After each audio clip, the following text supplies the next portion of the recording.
अब हम बात करेंगे कर्सर की, ठीक है। तो कर्सर्स क्या होते हैं? तो कर्सर्स जैसा कि सपोज मैंने एक अपना कर्सर्स का पूरा, जो कि याद करना थोड़ा टफेस्ट टास्क है, तो मैंने कर्सर के लिए पहले से ही डिफाइन किया हुआ है। जैसे कि आप यहाँ पे जाएंगे, यहाँ पे मैंने देखिए कर्सर के लिए पूरा लिखा हुआ है कि हमारा जो कर्सर है एलाइस होना चाहिए, ऑल स्क्रॉल होना चाहिए, ऑटो होना चाहिए, सेल होना चाहिए, है ना, साइज होना चाहिए। अब यहाँ पे हमने एक पी लिया है, पी के अंदर जो भी हमारे दिए हुए क्लासेस हमने उन क्लासेस को दे दिया है, ठीक है।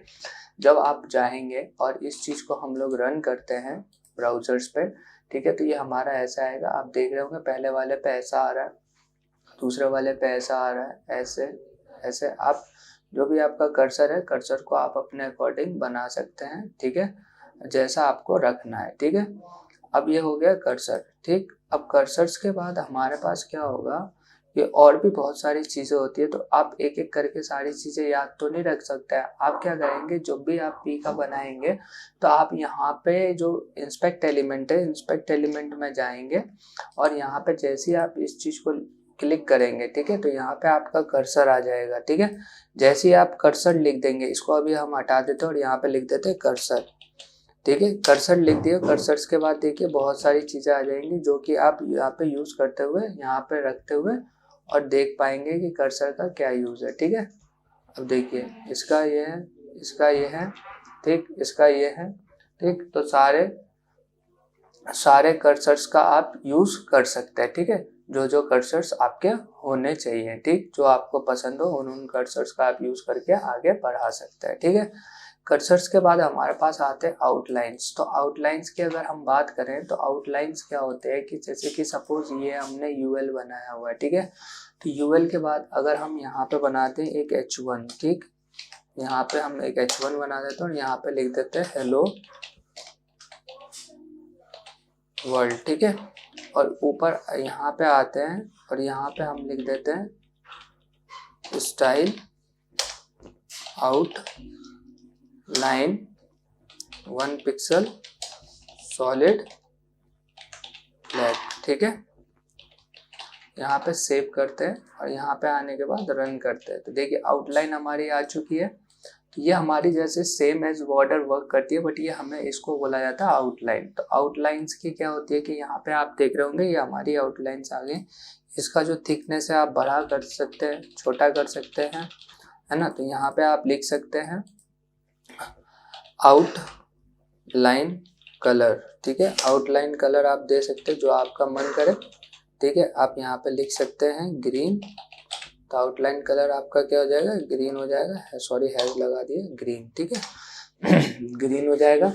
अब यहाँ पे आप लिख सकते हैं आउटलाइन विड्थ, है ना, विड्थ आपने दे दिया 20 पिक्सल, तो विड्थ बड़ी हो जाएगी, कम करना है कम हो जाएगी आउटलाइंस की, ठीक है। फिर आप लिखेंगे आउटलाइन ऑफसेट, ऑफसेट आपने 10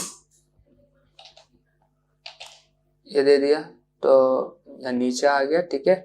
जितना आउटलाइंस का आप बड़ा करेंगे छोटा करेंगे उतना आपका आउटलाइंस छोटा बड़ा हो सकता है, ठीक है। जो आपका लगे कि हाँ इस सूटेबल होना चाहिए तो आप उस सूटेबल कर सकते हैं, ठीक है, कोई दिक्कत नहीं। फिर इधर आते हैं आउटलाइन विड्थ आपने देखी, आउटलाइन स्टाइल्स आपने देखी, तो आउटलाइन का एक और स्टाइल्स को हम देख लेते हैं जिससे कि आपको अच्छे से समझ में आ पाए। आउटलाइन स्टाइल, स्टाइल में हम देखिए जो जो आपको स्टाइल्स चाहिए वो आप स्टाइल्स का यूज़ कर सकते हैं, ठीक है, जैसा ठीक लगे। 3D में यूज़ कर सकते हैं, ठीक है। नॉर्मल्स तो नॉर्मल्स यूज़ कर सकते हैं, ठीक। तो आउटलाइंस कलर्स, आउटलाइन जो प्रॉपर्टीज़ होती हैं आपने देखी, बहुत सारी प्रॉपर्टीज़ होती है। जब आप इधर आएंगे और सीधे यहाँ पे बस इतना लिखना है आउटलाइन, ठीक है। जैसी आउटलाइन लिखेंगे तो इतनी सारी प्रॉपर्टीज आ जाएगी। जो प्रॉपर्टीज को आपको यूज करना है उन प्रॉपर्टीज को आप यूज कर सकते हैं और यहाँ पे जैसे ही आपका चेंजेस देखने के बाद आप इसको कॉपी करेंगे और अपनी फाइल्स में पेस्ट कर लेंगे, ठीक है। ये हमारा हो गया आउटलाइंस का, ठीक। आउटलाइंस के बाद हम आगे बढ़ते हैं। अब ये देखिए डायमेंशंस। अब डायमेंशंस क्या होती है कि हमारी हाइट होती है और विड्थ होती है। देखिए कोई भी डिवाइसेस होगी उसकी जो हाइट होगी वो कभी ख़त्म नहीं होने वाली है, ठीक है। लेकिन जो विड्थ होगा, विड्थ के अकॉर्डिंग हम एडजस्टमेंट हो सकता है, क्योंकि जो हमारी विड्थ होगी, मोबाइल की छोटी विड्थ होगी, डेस्कटॉप की बड़ी विड्थ होगी, लैपटॉप की उससे थोड़ी छोटी होगी, ठीक है।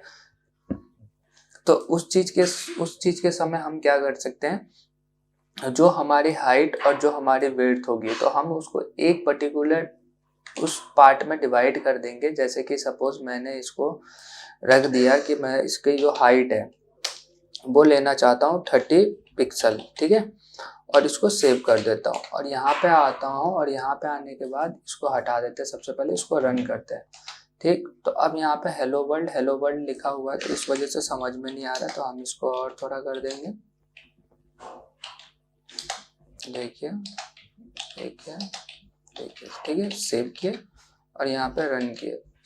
तो अब जो हमने इसकी जो हाइट दी 30 पिक्सल दी, अब इसकी हाइट हम देते हैं सपोज 10 पिक्सल। कोई डिफरेंस आ रहा है? तो हाइट हमें ज़्यादा ध्यान नहीं देना है, ठीक है। अगर मैं इसका जो विड्थ है, ठीक, अब विड्थ में दे दूँ इसका 30 पिक्सल, 32 पिक्सल दे दिया हमने। देखिए 32 पिक्सल में क्या हुआ, हेलो वर्ल्ड नीचे आ गया। क्यों? क्योंकि वो 32 पिक्सल को ही काउंट कर रहा है, ठीक है। अब मैं इसको बढ़ा भी सकता हूँ, घटा भी सकता हूँ। जैसे मैंने 132 पिक्सल दे दिया, तो 132 पिक्सल में देखिए कोई डिफरेंस आया है ना। लेकिन अगर इसकी हाइट में यहाँ विड्थ इसकी ना दूँ यहाँ पे और सेव करते हैं और रन करते हैं, तो देखिए प्रॉपर आया है एकदम सिमेंटिक वे में। तो इस चीज़ का हमें क्या करना है, ज़्यादा से ज़्यादा ध्यान रखना है। तो विड्थ और हाइट हम पिक्सल्स में भी दे सकते हैं, सेंटीमीटर्स में भी दे सकते हैं, ठीक है। डिपेंड्स ऑन योर रिक्वायरमेंट्स कि आप किस किस चीज़ में देना चाहते हैं, ठीक है। जो हाइट होगी, हाइट हमें कभी डिसाइड नहीं करनी, लेकिन अगर आपको स्क्रॉलिंग बनाना, अपना स्क्रॉल बार बनाना, तो आपको हाइट को डिसाइड करना पड़ेगा, वरना हाइट को डिसाइड आप नहीं करेंगे, ठीक है।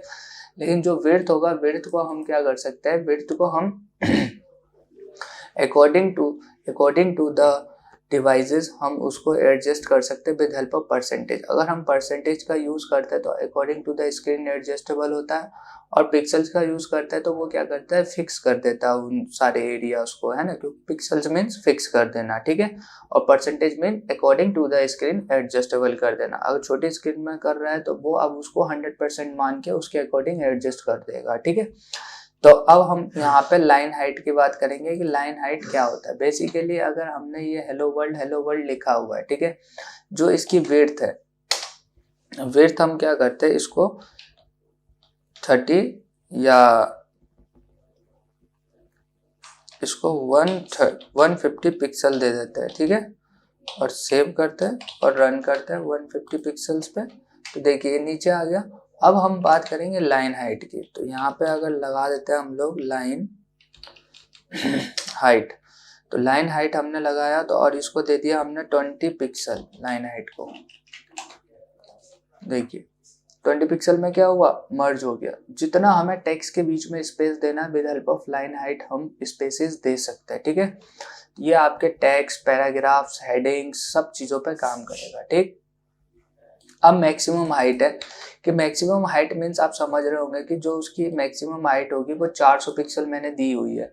अब मैं उसके बीच में 300 दूँ, 200 दूँ, काम करेगी। लेकिन अगर मैं 450 दूँ तो काम नहीं करेगा, क्योंकि हमारी जो मैक्सिमम हाइट है वो हमने वहाँ तक दे रखी है, ठीक है। तो वही चीज़ इसके अंदर अगर जब आप आएंगे, मैक्सिमम हाइट है, मिनिमम हाइट है, मिनिमम हाइट हमारी इतनी रहनी चाहिए, ठीक है। अब मैक्सिमम विड्थ है, मैक्सिमम विड्थ मतलब मैंने एक मैक्सिमम विड्थ दे दिया कि यहाँ तक हमारी विड्थ जा सकती है, उसके आगे अगर कोई बढ़ाना चाहेगा तो वो बढ़ा नहीं सकता, ठीक। मिनिमम विड्थ दे दिया हमने, ठीक है। तो ये सारी चीज़ें आप एक बार प्रॉपर्टीज को यूज़ करेंगे, वर्क करेंगे, समझेंगे कैसे वर्क हो रहा है, ठीक है। फिर स्क्रॉल बार्स है, ठीक है। तो जो स्क्रॉल बार्स है हम नेक्स्ट लेक्चर में देखेंगे कि स्क्रॉल बार्स पे हम कैसे वर्क कर सकते हैं, स्क्रॉल बार्स क्या होते हैं, ठीक है, और स्क्रॉल बार्स कैसे बनाते हैं, ठीक है। तो अभी के लिए थैंक यू। अब नेक्स्ट लेक्चर में मिलते हैं स्क्रॉल बार के साथ, ठीक।